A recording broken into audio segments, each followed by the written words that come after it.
Magandang gabi po mga kababayan. Nakatanggap po kami ng impormasyon na lumabas na yung aking warrant of arrest.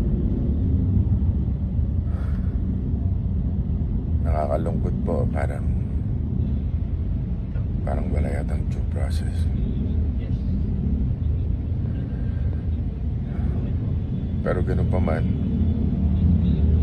haharapin ko to ng walang takot. At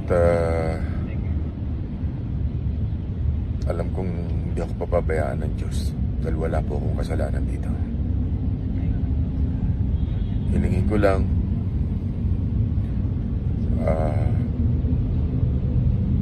hingi ako ng panalangin at patatagin niyo rin po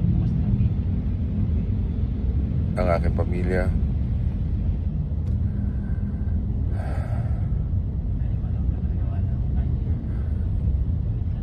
Hindi ko po may paliwanag kung ano nararamdaman ko sa totoo lang. Napakasakit po para sa akin at para sa aking pamilya.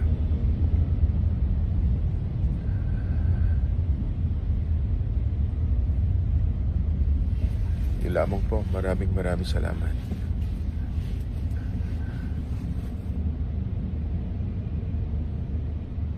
Alam ko hindi ako papabayaan ng Diyos. Thank you po sa inyo lahat.